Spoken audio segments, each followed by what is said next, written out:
Even a little bit loony. I talk about all these things on my show and how to help them.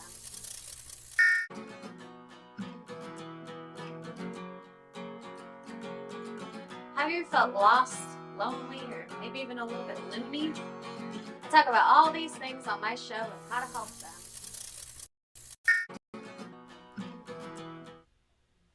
Hi everyone, welcome to this episode of Mental Melodies. I'm your host here, Carmen Bradley. It is almost Valentine's Day, so love is in the air and there's lots of chocolate.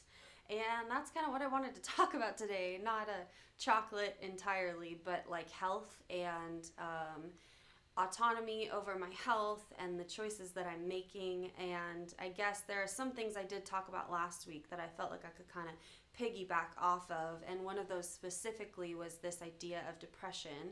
And I had mentioned last week that I had like woken up depressed, and I was kind of toying with this idea that if I woke up a certain way, I could lean into it for a minute, let myself feel what I needed to feel and then get going. But I also talked about moments and how there are there are moments in time that are very short, and I think usually when we think of the word moment, we think of a very short period of time, like a second or whatever. But there's also moments that create memories, like one whole day with your family or something. And then I think there are also moments that can extend for a very long time. And so while I do believe that the more I learn about like my body's cues or my mind's cues to things like depression or mental illness, the more I can, beat them head on or whatever. I do think that I was kind of stuck in more of a long-term moment than I was willing to, not maybe willing to admit, but also even just that I was aware of, because last week I was feeling pretty good after, I gave myself that morning. But there is kind of a shift that happened in the last couple of years for me, which was something that was very unexpected, because as I've mentioned before, in my journey to healing, I had found yoga, and it had started back in like 2013, 2014 even, when I first found it, and then it was a very slow rolling ball. But eventually it picked up quite a lot of momentum. And it was in 2019 that I signed up to be a yoga teacher, and I went through this whole training. And even prior to that, I had already begun incorporating yoga into my life. And yoga at that time was what most people think of when they think of yoga. It was a lot of stretching, it was a lot of body work.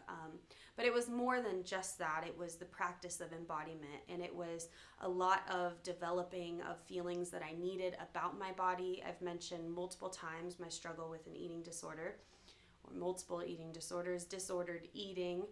You can call it disordered eating when you are like acknowledging it on your own, and I think that's a more healthy way of identifying it anyway.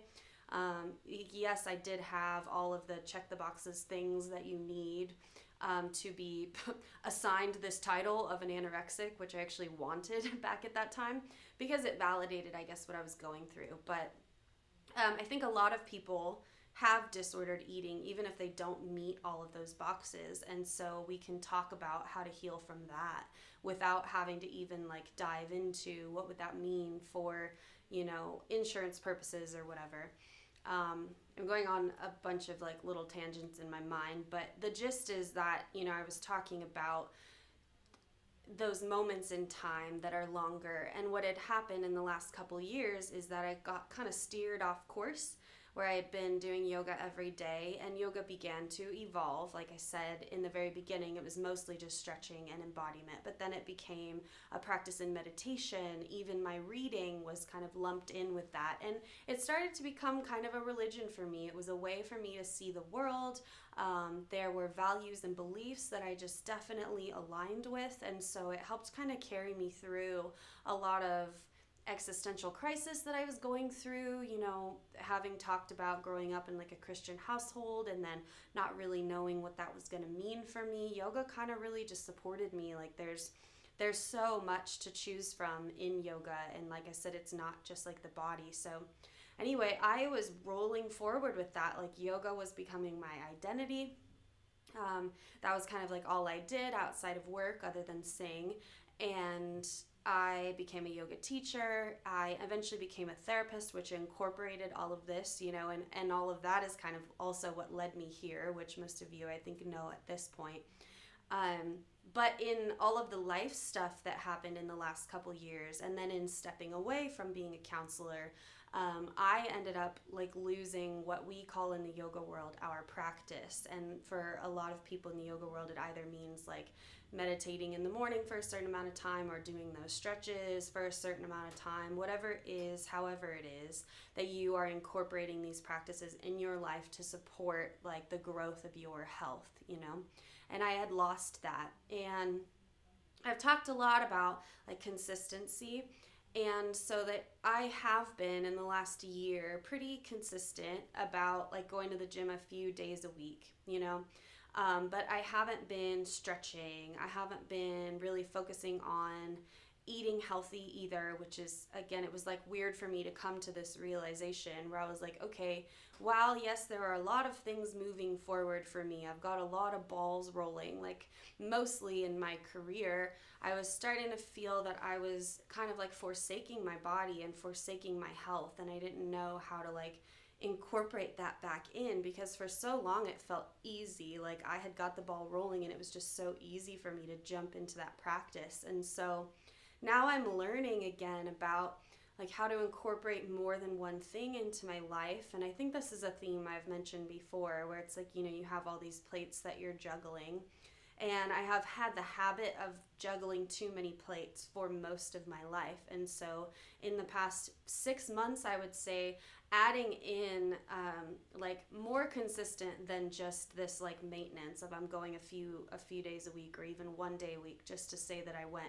I wanted to start to actually get the ball rolling on going maybe 5 days a week, or getting up in the morning and moving. And specifically, I'm trying to like rid myself of some negative habits that I have. And so like in the last week, I've noticed that I was just kind of sitting in bed for an hour before getting up, and being aware that I'm like half awake and kind of drifting back in and drifting out. And I'm sure we can all like relate to this as a habit. But I was talking to my sister, and she was giving me a story about her and her partner.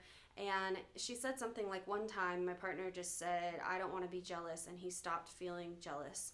And I thought that was so powerful, because I do believe that we do have the power to be able to shift that quickly. It usually doesn't happen that quickly, and I've talked about this on the show. Like once you make a decision, you're stepping forward, you're gonna get all these different tests to see like if you really want what you want, and if you're really going to decide to move forward in these healthy habits, all of those things. It's like I'm getting an image of the Pilgrim's Progress, which again, like I've talked about how literature is just it's our world's way of conceptualizing like basically the task we're given once we're born, then we turn 18 and we have to go off and support ourselves. And it's like we didn't choose to be here, and yet we still have this task where we have to be a human, and we have to interact with other people, and we have to live in society, and we can't choose to just like surrender and lay back. But I think there's beauty in choosing hard in a different way.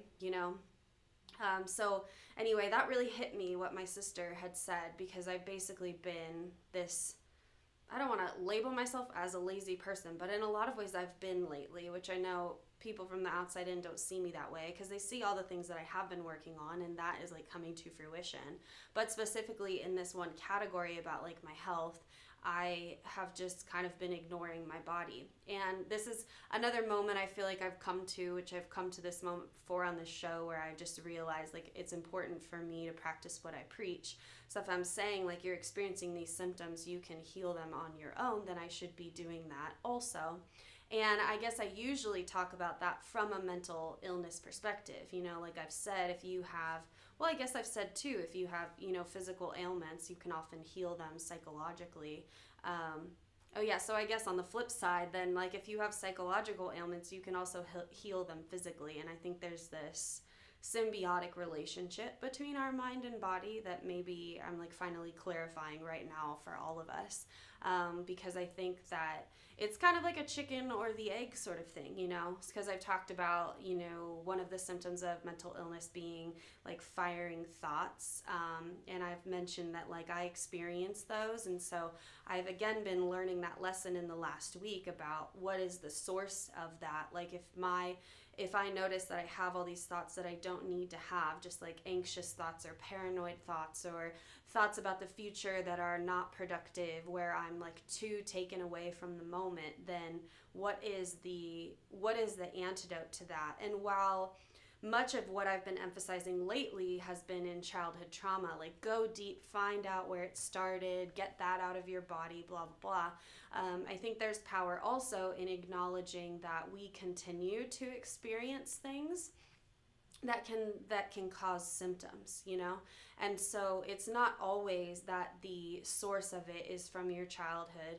And maybe even if it is, you can still do things to make yourself feel better without having to constantly, like, you know, go back and dredge up old stuff. And so I've just been, again, kind of conceptualizing what that looks for me right now. And it's been in the making, I guess, since last year. And when I had started talking about kind of like New Year's stuff on the last episode of 2024, I had already been thinking about these things, and I talked a lot about the importance of a morning routine and a nightly routine, and I had been struggling with what that should look like for me.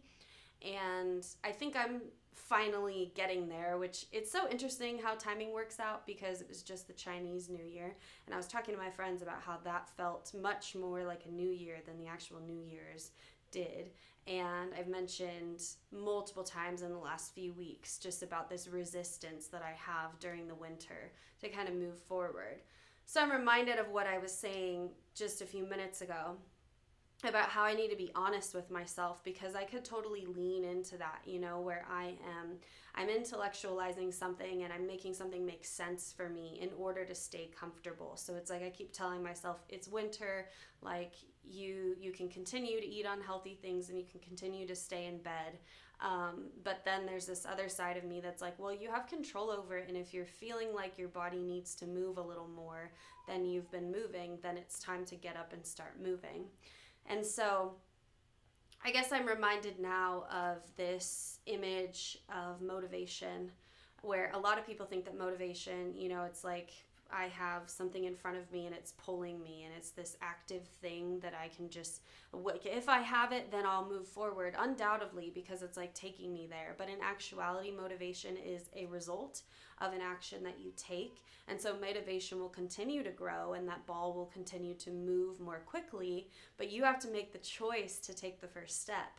And it doesn't happen right after the first step, you know? So I'm thinking about kind of the story that I was sharing about yoga and how that happened for me. And like for me in the beginning, it was just 5 to 10 minutes a day, just me getting on the mat until, again, the ball kept rolling. But I had to keep making that choice day in and day out. And it was almost like the same thing for a while. It wasn't, you know, the choice didn't get easier right away. I had to, you know, acknowledge this is what I want to do. And basically I felt kind of like separate from my body, like I'm deciding and I'm moving my body there.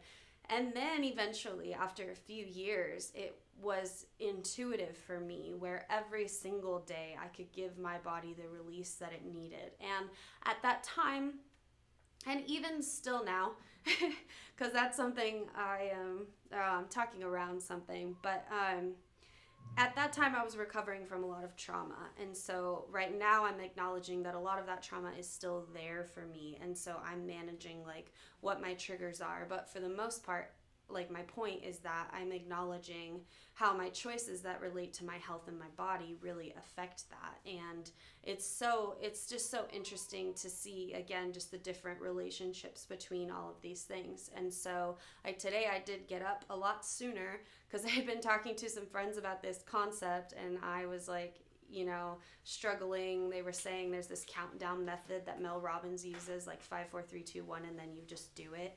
And that's something that I used for like dishes and other things when I was really depressed, was this 5, 4, 3, 2, 1 rule. And so there are all these tricks that you can use to help yourself, right, take that first step. And so while it is powerful to share stories about people who can make a decision and shift right away, I think for me, it's never been that easy. I always do get the ball rolling, but I'm always like resisting for a while. And so I'm just noticing that resistance and using that resistance, I guess, as a tool, because I've been doing a lot of discovery, I guess, where I'm just noticing, like, what does this resistance feel like? And again, determining, like, is it resistance or is it just like tiredness? Do I need to give my body more rest? And sometimes you can have imbalances where you need to, again, recognize, like, maybe it isn't rest that I need. Maybe I'm feeling a little too stuck in a cocoon. Like, maybe it's time to break out. And then again, there's that like resistance that's like, no, I'm not ready yet, I'm not ready yet, I'm not ready yet. And oftentimes you have to start things before you're ready. So I'm just gonna wrap up with that. Let's take a little bit of a break. I'll see you back in just a couple minutes.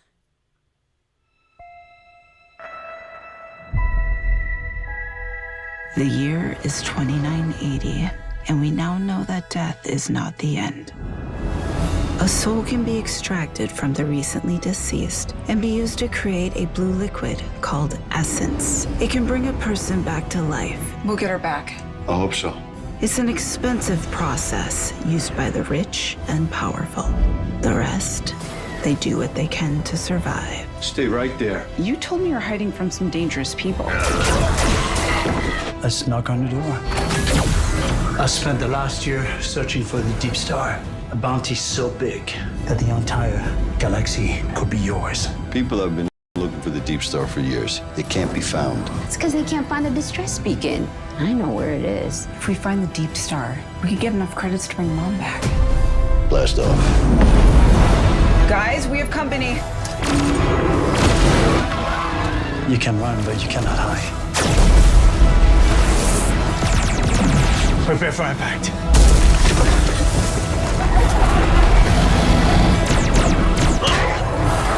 I am now authorized to take action.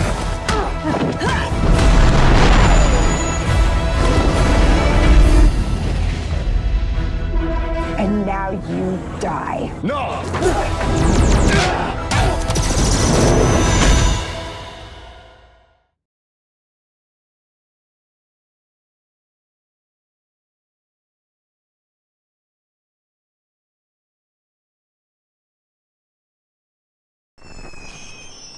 Traditional TV is going away. Hollywood is starting to fade.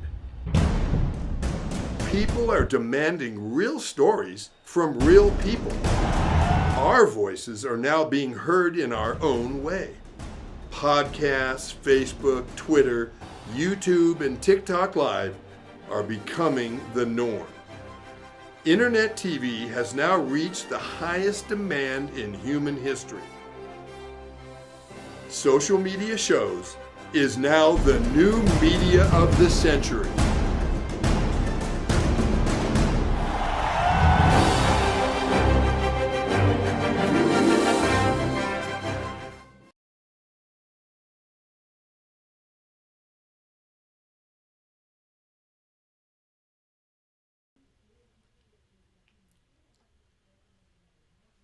Hey everyone, welcome back. This is the second segment of this episode of Mental Melodies. I'm your host, Carmen Bradley. Thank you for tuning in and for listening. If you haven't been here before, thank you for tuning in for the first time. And if you're coming back, thank you for continuing to come back. Please just like and subscribe and share and all those things. And I just welcome comments and interactions, especially if what I've been sharing has been helping you in any way. That'd be helpful for me to hear or just interesting for me to hear.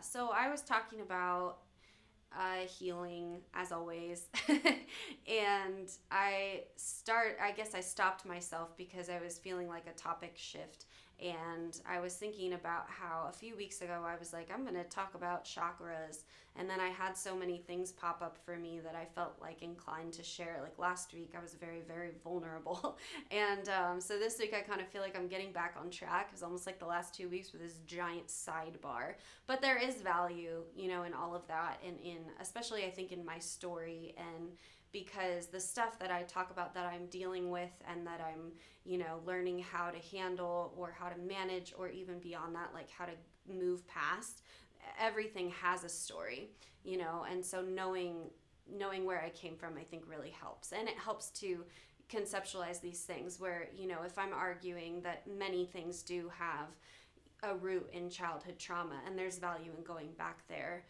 then it's important for me to share what it is that I've healed from and how I've healed from it, because I think that's often the question, where it's like I can say, you can heal from your childhood trauma, bye, and then you're like, okay, that's great, but now what do I do? Like, what steps do I take?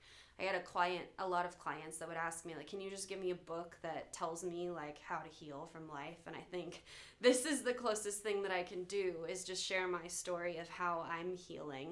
And I just have this continuous theme that pops up of just the imperfection in my journey. Like, I keep getting hit with these different tests, and I think there's so much beauty in that, because if I just hit a plateau and then I was great and I just kept moving forward in the same way, then life would get boring. And I'm kind of the person that doesn't really function well on boredom. I'm more of like a new adventure kind of lady. So this whole thing really, really works for me. So in talking about like losing the last year, in a sense, I didn't really lose it, but I just I wasn't quite at the level I wanted to be at, like I guess in the last few weeks, I'm starting to feel a little bit like I'm leaning a little bit too close to the, like, I'm just gonna settle back and like let my body be old. And I know that I'm not old, but this is kind of the decade where I think, at least in my generation, we all expected to kind of go downhill after 30, and that doesn't really make sense. But I think that you do have a choice, and so I could move a lot less, and I could just eat a lot more processed food, and I could start to see like my waistline grow, and I could be fine with that for the rest of my life and just like settle. And it's not even about the weight, but it's just like, these are things that do happen when you start to let those decisions pile up, and it is not even that you can't enjoy yourself.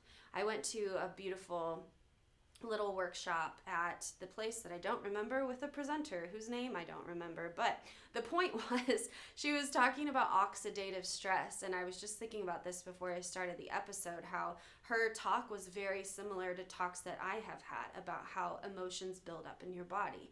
And so she's talking about it from her perspective as a nurse practitioner, saying like, biologically, if you are eating these different things and you're putting a lot of stuff in your body and you're not moving and you're not stretching and all of this, like, your body's going to build up what is called oxidative stress. And she didn't really give a very like good definition of oxidative stress. In fact, most of what she said was just, it was like a buildup of stuff in your body. So in the health and wellness world, you hear buzzwords like free radicals, and take a lot of antioxidants and blah, blah, blah.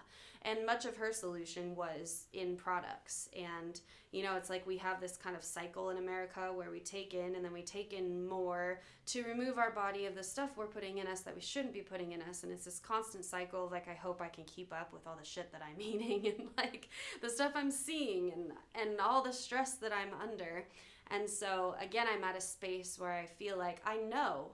And that workshop was so powerful for me, because it was like, there are so many little choices that I can make to make myself feel better, because I'm starting to feel like a little off. Like, I've got rashes all over my body, and like, feeling kind of like nauseous because my body's not really working, and I need things to like be flowing.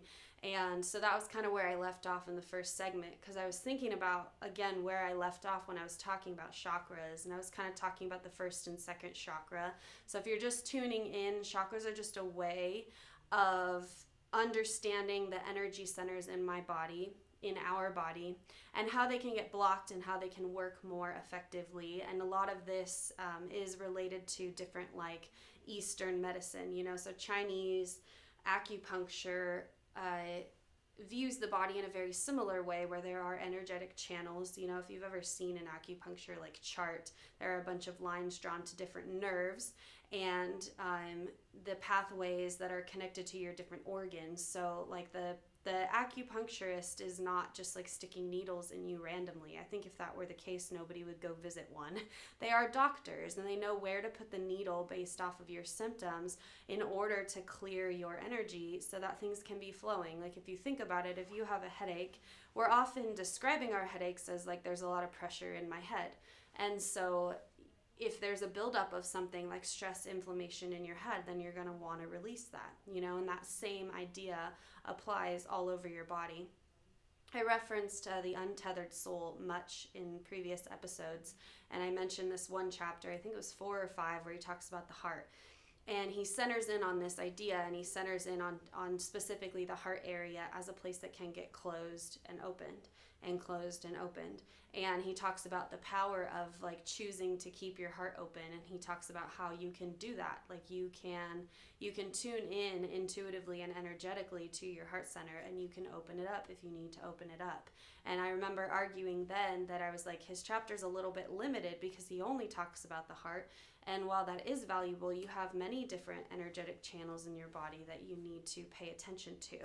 So I had referenced the Eastern Body, Western Mind as well, which is a great tool, especially if you're looking into healing yourself, because it conceptualizes a lot of the psychological issues that we mention in Western medicine. And so that's like, we use the DSM-5 to diagnose people. We talk about depression and anxiety and all these different things. And these are all symptoms, right, of underlying issues. And we've categorized them so that we can understand them. And that's very, very helpful. But this book takes it and then also talks about the various traumas that can affect these specific energy channels in your body, and then how you can like heal from them.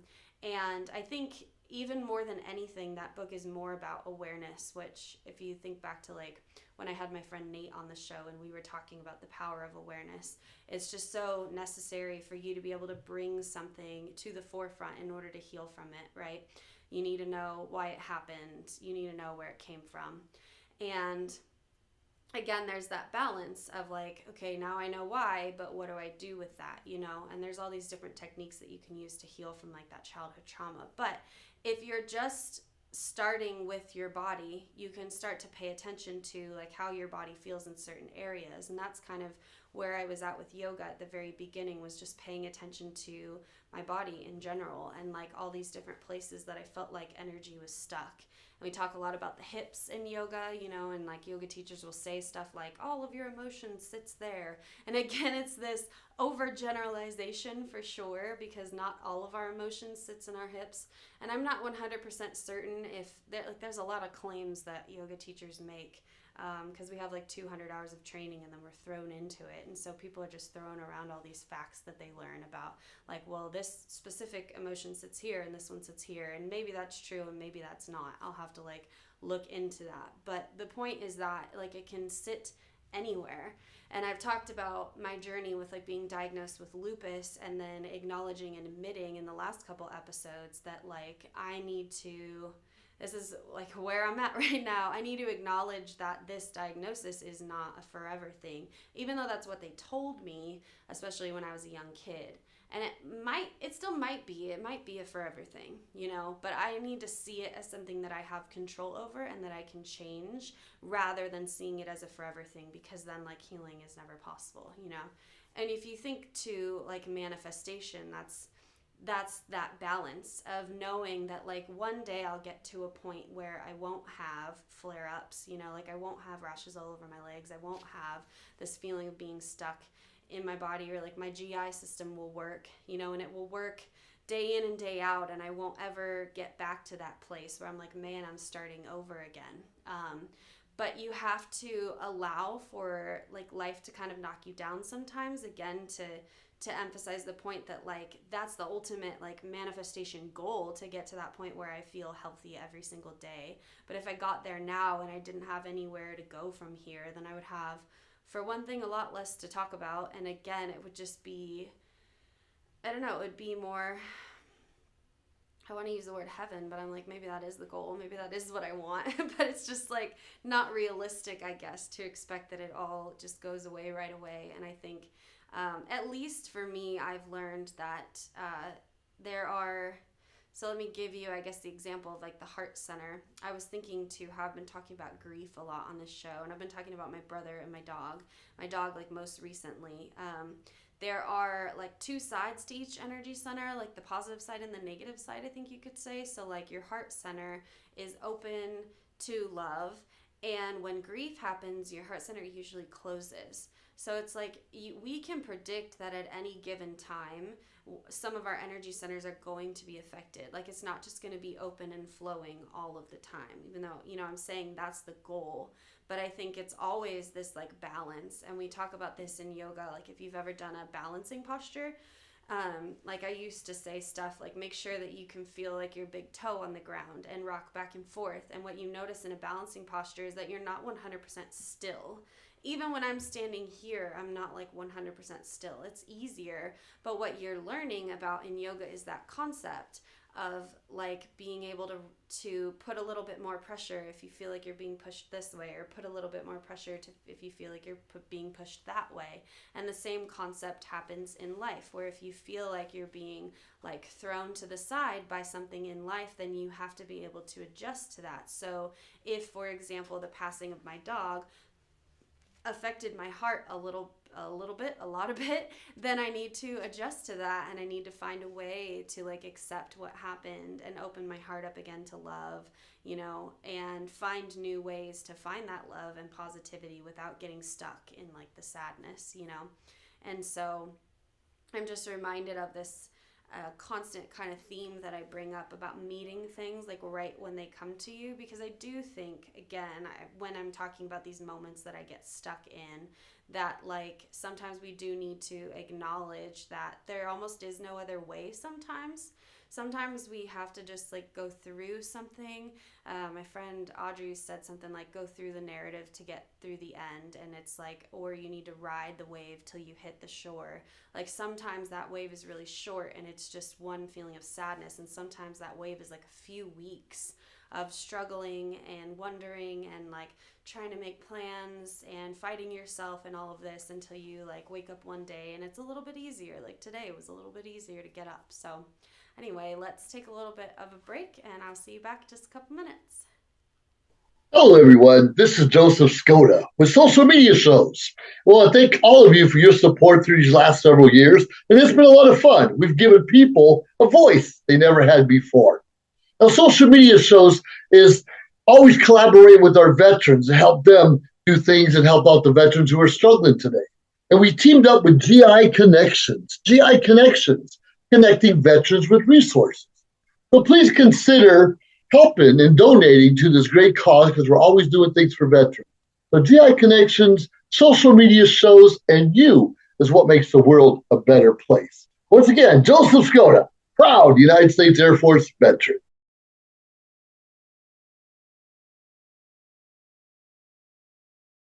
Hello, everyone. This is Joseph Skoda with Social Media Shows. Well, I thank all of you for your support through these last several years, and it's been a lot of fun. We've given people a voice they never had before. Now, Social Media Shows is always collaborating with our veterans to help them do things and help out the veterans who are struggling today. And we teamed up with GI Connections, connecting veterans with resources. So please consider helping and donating to this great cause, because we're always doing things for veterans. So GI Connections, Social Media Shows, and you is what makes the world a better place. Once again, Joseph Skoda, proud United States Air Force veteran.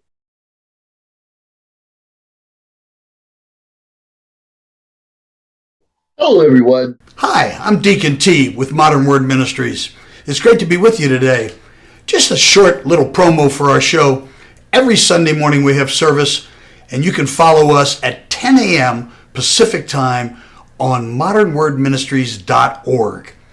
And if you missed us or you want to see some of our older messages, go ahead and check us out on socialmediashows.com every single morning at 9 a.m. It's a great way to kick off your day, get a little bit of the word in you, get something uplifting, get you started off on your way.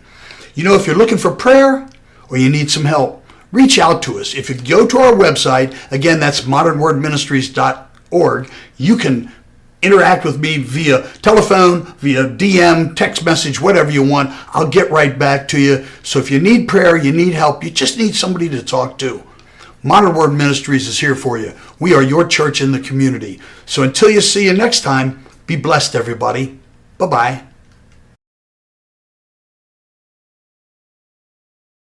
Hi, I'm Deacon T with Modern Word Ministries. It's great to be with you today. Just a short little promo for our show. Every Sunday morning we have service, and you can follow us at 10 a.m. Pacific time on modernwordministries.org. Welcome back. This is Carmen Bradley. We're in our third segment of this episode of Mental Melodies. Thank you so much for tuning in and just for listening to me get to talk about all these things that I think are really cool and interesting and life-altering and life-changing and beautiful. And there's just so much power, again, in healing, and also just in this idea that you can heal yourself. Like, that was a lot of what I was talking about last week, aside from like my own story and, you know, becoming this cool person that I like to be. It was also just about self-healing and the power that we have, I think, when we share our stories. Like, something popped up the other day for me where this guy was saying, like, your voice is powerful. Don't downgrade the fact that your story has power. And I think that everybody does, you know. I think that, like, back in the day when people sat around fires, like, music and stories in life was just that. It was raw. It was in the moment. You know, we've gotten away from that to the point where now, because we don't talk about things, this is why we have to have podcasts, so that the people who feel compelled to talk about things will inspire the other people to feel compelled to talk about things. It's like, I think we've gotten so ahead of ourselves, not ahead of ourselves, just like, I don't know, there's so much nonsense out there that just clouds the fact that, like, most of life is pretty simple, I think. I don't know, I'm rambling. I was feeling passionate about this morning because I was just thinking back on my journey to, like, becoming a musician and being able to sing. And there was just, like, all these, like, different seeds planted, and I was just thinking about it, and it was just really cool. Like, I don't know, imagining myself being, like, around a fire as an old lady, just, like, singing to my tribe or whatever, and thinking about the beauty and simplicity in, like, live music specifically, and how wonderful it is. It's like we've evolved, you know, beyond that, to where we have recording artists and we have, you know, different ways that you can twist music and all of that, and you're adding technology into music. But I think for me, like, I love raw things, and I love, like, peeling away all of the layers and, like, getting to the nitty gritty. You know, that's, like, a lot of what I talk about on this show is just being able to accept every single aspect of life. And so I was thinking about, like, the end of last segment, I was talking about sadness again, which I brought up a lot, and I brought up the power of Inside Out, like that Pixar film. And I truly believe that sadness is the key to, like, a lot of healing that needs to happen. Like, a lot of people need to bring up a lot of sadness, and they need to feel it, and they need to really ride that wave. And so, you know, I guess when I'm thinking about my story, I'm talking about, like, me bringing up a lot of old stuff, a lot of old sadness, a lot of old fear, a lot of old rejection, and, like, doing yoga for many, many, many, many hours a day. I used to do it for, like, 4 to 5 plus hours a day, and I was running a lot too. And I've mentioned that before, and I've mentioned how I was, like, just getting rid of a lot of the old energy that was stuck. You know, I'm talking about lupus and, like, joint pain, and I'm talking about emotions getting stuck in our body. I think it's like when I don't know if everybody has talked about this. This is why I'm putting on my little detective face, but I'm thinking about these, like, narratives that we hear about, like, fat cells being built.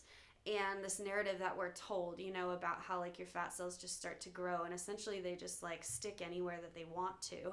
And one thing I wanted to bring up was that, like, everybody's body is different. So I imagine that if everybody's body is different in how they store fat, for example, which is just the physical example or metaphor for, like, what I'm talking about, is that I think that we would also have an individual way that our body would respond to stress. So again, to argue that point that, like, a lot of yoga teachers make, that, like, this one specific emotion sits here. It might be true that a lot of us feel anxiety in our belly, but it might also be true that some of us feel it in our shoulders, you know, that maybe some of us feel fear in our feet. I don't know, I'm being silly, but, like, the point is that there's not one right recipe for you to heal from something, and there's not one way that your body is going to respond to stress.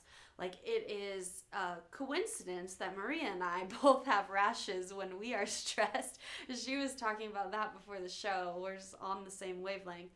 However, like, there are other people I know who their stress affects them differently, you know, and so really it's about, like I said, it's about that self-ownership. Like, my story is very powerful, not because it's a recipe for how everybody can heal, but I can give you key points, you know, the the path that I've taken and the choices that I've made and the things that I've done that have helped me, but to apply them to you is simply going to look different, So I think, like, I'm just reminded today of just that power of embodiment and how important it is to take care of your body, because I'm thinking about, like, so maybe I released a lot of stuff from the past, and then I came to 2022 or 2023 and I'm feeling pretty good. I'm feeling pretty limber. I'm feeling pretty strong. I don't feel like I have a lot of stuff like stuck in me. I still have some childhood trauma to work through, but I'm feeling pretty good. And then life kind of hit me again, And that's what I've been really wrestling with, is acknowledging the fact that, like, a lot of us have not only childhood trauma, but we also have adult trauma. We have young adult trauma, and then we have adult trauma. And it's like, if you don't ever go back and not erase, but change the way that your body perceives your memories from childhood, it's just going to keep building up. So again, this image of, like, it could be building up in your body as fat cells, because the way that you deal with emotions is by stuffing it down with food. Or it could be building up in your body as, like an autoimmune disorder like I was diagnosed with, where you start to feel it like all in your joints. Again, it's just like individual. But a lot of us, I think, don't have the opportunity to, like, get caught up, and then life hits us again. And that's where we get something called complex PTSD, when people have childhood trauma and then they, because resources are not there for kids, they get thrown into foster care or something, and so they have this intense trauma, and then they can't keep a job because they never got the help that they needed, and so then they start to have, like, grown-up trauma, and then it leads to, like, drug addiction, and then there's more trauma. And there's a lot of people who are, like, starting over in their 40s because they simply never got the chance to sit with themselves and have that awareness, or to heal, or they didn't have the resources, and I had shared about my experience in college and how, like, I had a lot of stuff already building up in my body, like stuff I hadn't dealt with. That was an opportunity for me to deal with it. And I think there are a lot of resources on college campuses, but what I had shared was that specifically with mental health, there weren't that many. So when my body was losing itself, I was going crazy. I mentioned, like, migraines, where I was losing my eyesight, and, like, all these things that were happening as, like, a very young adult. I had to go get medical help because obviously my body was hurting, but also partially because there were just not a lot of resources in the mental health field. So while I know that if I had been able to go that other direction, dealing with mental health, like, in therapy, and had there been more yoga on campus, like maybe yoga that was free or something, and just a lot of awareness and the incorporation of these healing things, then I think college could have been the place where, like, I shifted. But instead, college was the place where I actually just started to stuff down my childhood trauma instead, with more experiences in college. And that's when eating disorders came up, so I'm dealing with I dealt with intense emotions at that time, and again, if I knew that they were not just the emotions of that day, but they were coming from, like, childhood, maybe I could have felt through it. Maybe I could have, like, ridden the wave, but I wasn't able to at that time. That's not a part of my story. So instead, it took me until 2018 or something until I was like, okay, now I need to take all of this stuff that has built up in my body and in my psyche from childhood until now, and now I need to start healing from that. And by that time, I was 28 years old. So you can imagine, like, all of the stuff that I'm, like, working through.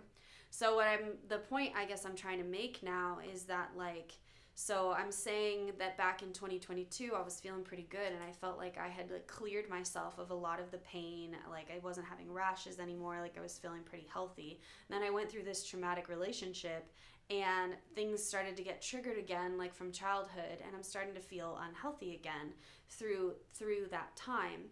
And so I think it's not that we heal and then all of a sudden we're in the clear. We still have to be pretty aware and pretty cognizant of different things that we, like, tend to move toward, and different ways that we cope. And, like, specifically for me, negative relationships that I would jump into to fill a void that I had, or something like that, And so I feel like I'm very much, like, catching up and, like, catching my breath from the last couple of years. And there's just like this very strong, ambitious, like motivated part of me that was able to get my career in performance off the ground despite all the crazy stuff that was happening in my life. But now it's like, okay, now I feel like I'm looking around and I'm like, I feel like I'm kind of safe. Like I don't have to look around my shoulder anymore.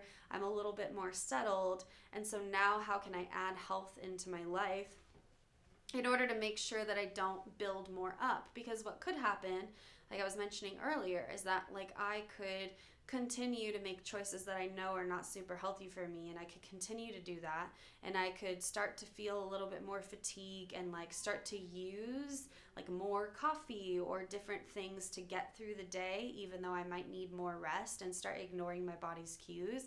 And then I could get to 40 and I would have to start over again, or I would just continue to like, I don't know what the opposite is of, because I'm using this rolling the ball image for healing, where we're like pushing it forward, and like, you know, you're pushing forward your ball because you're trying to create motivation.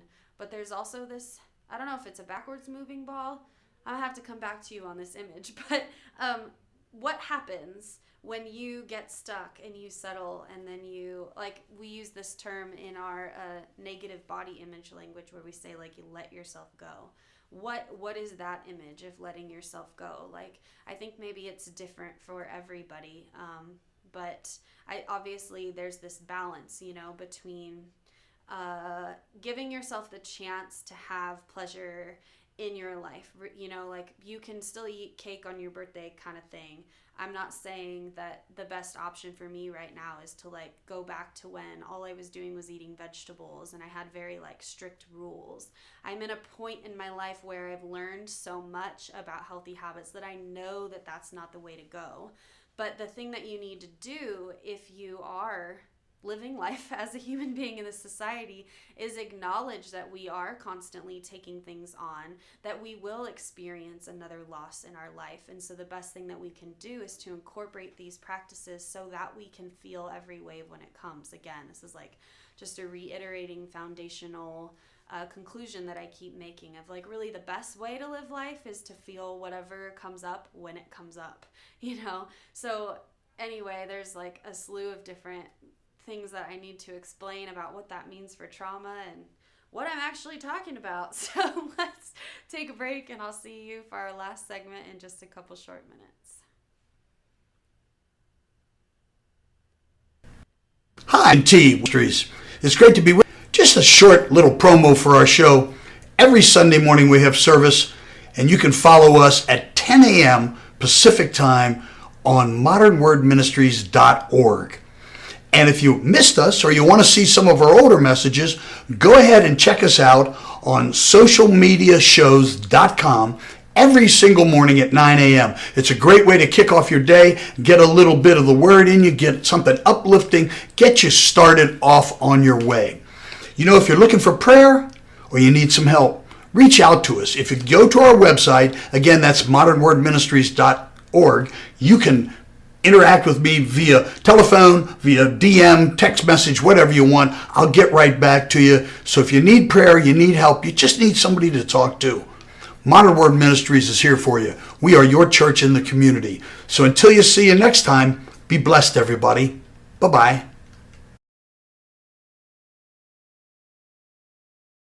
Hi, I'm Deacon T with Modern Word Ministries.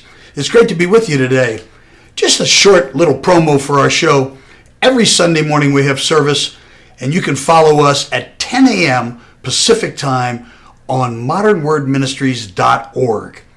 And if you missed us or you want to see some of our older messages, go ahead and check us out on socialmediashows.com every single morning at 9 a.m. It's a great way to kick off your day, get a little bit of the word in you, get something uplifting, get you started off on your way.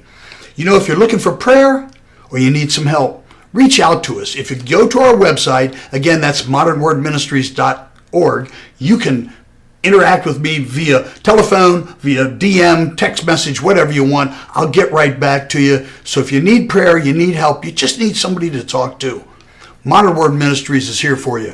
We are your church in the community. So until you see you next time. Traditional TV is going away. Hollywood is starting to fade. People are demanding real stories from real people. Our voices are now being heard in our own way. Podcasts, Facebook, Twitter, YouTube, and TikTok Live are becoming the norm. Internet TV has now reached the highest demand in human history. Social media shows is now the new media of the century. Hey everyone, welcome back. This is the last segment of this episode of Mental Melodies. I'm your host here, Carmen Bradley, and I have been talking today about something that I do talk about frequently, but specifically about being able to combat like the stress that builds up in your body. And so I brought up a new concept today that sees like the same thing I talk about from a biological perspective, and it's called oxidative stress, right? And so essentially, if you are going through your life and let's say that you don't have any childhood trauma, or you don't have any PTSD, or you don't have any significant depression that you need to watch out for, or you don't have eating disorder stuff to look out for. I'm just like throwing out my mental illness resume to all of you.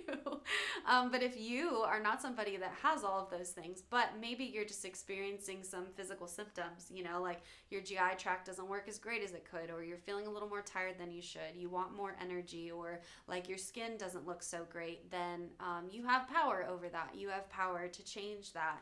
And so I'm kind of in this place right now where I'm trying to take that back, because I was feeling those sort of symptoms, like too much fatigue, not a lot of energy at work. I'm not getting a lot of brain fog right now, which is great. That was a really bad symptom of lupus when I had it, and that was just terrible, because especially as an intellectual, to not be able to like understand what I was reading was really, really terrible for me. And so obviously there's so many things that I have cleared out from my body and my system and my psyche, to the point where I think I've mentioned that, I don't believe that I'll go back to spots that I was before.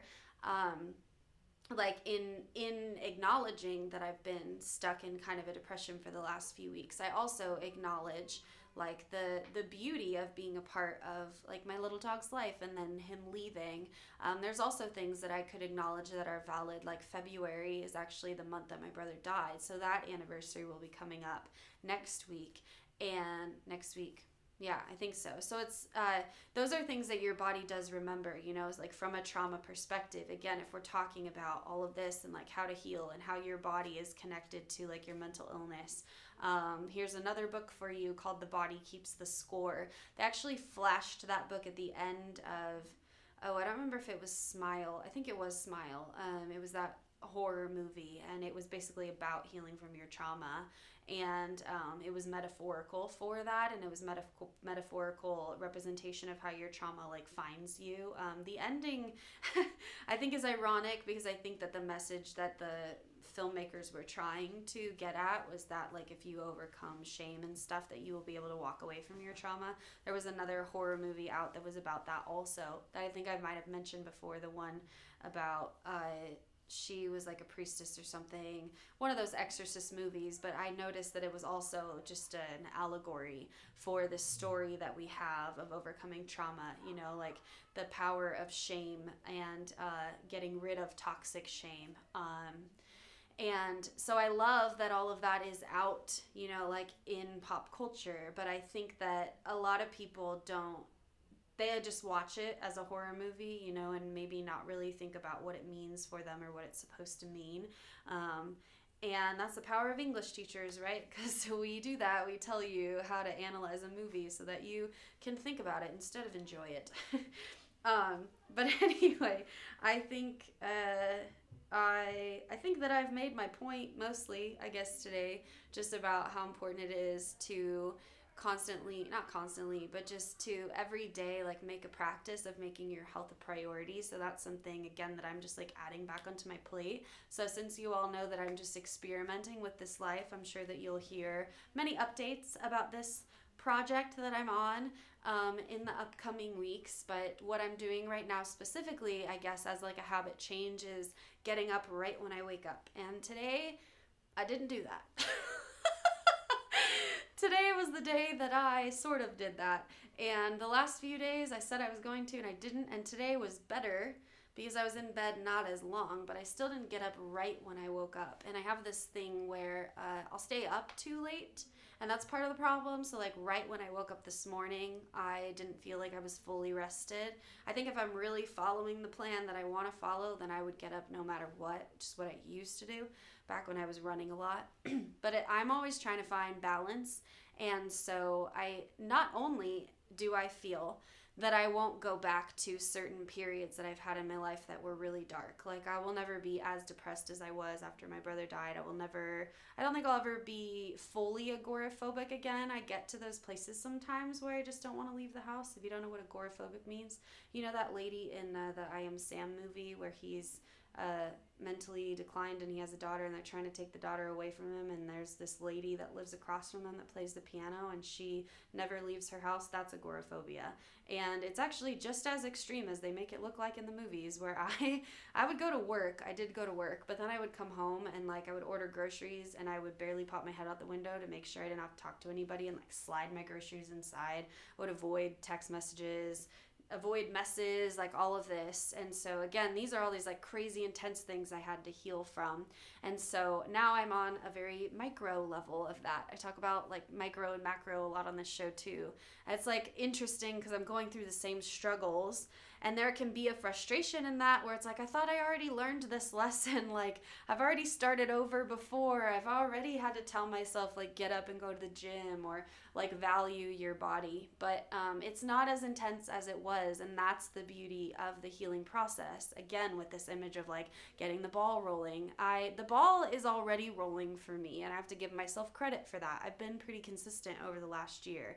But now it's like, okay, what level do I want to be at? Like, do I want to settle here on like I'm a one day a week workout kind of girl, and I basically eat whatever I want, and I feel kind of sick, but at least I'm like working out one day a week. That's not who I want to be. I want to be somebody who feels healthy and vibrant and young, and who can begin to say like age is just a mindset, and I can acknowledge like the power that my body has to heal and to get stronger and all of these things. And so what I was saying on that vein of like not going back, there are unhealthy ways that I did do this in the past, you know, and there are also ways that I had to do it in order to combat what it was that I was going through. So I guess that's what I'm working through right now, is like not incorporating this in the same way that I used to, where it's like all encompassing, but finding a way to just add it into the already beautiful buffet that I have of things in my life that I'm focusing on. And so it's just taking, for me right now, it's taking like negative habits and replacing them with positive ones. And so it's funny because the whole like 5, 4, 3, 2, 1 thing came to me around that time that I was like running a lot and like really starting this ball with yoga. And so now it's like coming back to me again, because my body knows and my mind knows and my spirit knows that I've done it before and that I'm capable of it, you know. So sometimes again, it's just like giving yourself the grace to get through these moments until you're ready, but also sometimes you have to start before you're ready. So I'm just like, I keep going back and forth in my mind, but the gist of it is that like you have so much power, I think, to grow and to evolve. And there is always a danger, I think, of getting stuck in negative patterns, of getting stuck in things that make us feel comfortable. You know, we want to be able to enjoy our life, and this is something that I learned a lot when I was really healing from an eating disorder, which is, I think I've mentioned this, that this is like the first thing I really had to do was heal from this, because my relationship with my body is everything. It's the foundation, you know. And so I had to kind of let go of a lot of really rigid food rules and stuff back then, and I had to let myself just enjoy food and not think about it for a while. And so now I feel like I'm at a point where I can balance that, where like I can enjoy life, but I do need to be like stretching or figuring out how to have healthy habits so that it's not my whole identity anymore, but it is a key part of who I am, and it can be a key part of who I am so that I feel good, instead of just like doing what I want to do, but I feel good doing it. And I think that's such a valid desire. I'm sure everybody wants that, right? Like we all want to feel good. I think at the end of the day too, that is what not just mental illness, but negative habits. Like when I talked about the beginning of the episode, you can have stuff that people with eating disorders have. Like, you can have disordered eating without having an eating disorder. You can have depressive symptoms without having major depressive disorder. So everybody has their different way of coping with things, whether it's like nicotine or weed or coffee or eating too many cookies or starving yourself or watching too much TV. It's like all these things in excess are negative, and we all have ways that we cope. And so at the end of the day, like, we have to find ways to feel our emotions a little bit more so that we can stop like stuffing them down. How do we get to a point where we can feel them, you know? And that's where things like therapy come into play, because sometimes the emotions that we have to pull up from childhood trauma, for example, are too intense to feel on our own. Like, there were some feelings that I was having that like I had thought that I had healed from that came up again after my dog died, that were very, very dark, and I felt like I couldn't really go through those on my own. So there's, just so much to be said about the power of therapists and about the power of like empathetic people in your life, because I think that while a lot of the healing that I've done has been on my own and has been very internal, there also has been a lot of support, and I think people need that. And I think that without that, a lot of the healing that we can have is lost. And so that's just like, I guess, an appeal that I have out to the world so that more people can be open, so that people have space to like feel these things they need to feel, all of that. But I don't know, I guess here's my PSA for this week. Take care of yourself. Examine like the habits that you have, and maybe like try to pick one. I've talked about how like when you want to start habits, it's best to just pick one. Like, there are so many different things I want to change about my health right now, but right now the big thing is just getting up in the morning. So next week I'll let you know how many days I get up right when I wake up, and then you can give me some gold stars. And I will see you all in a week.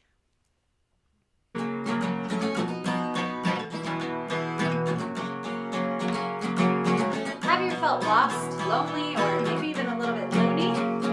I talk about these things on my show and how to help them. Mental Melodies, broadcast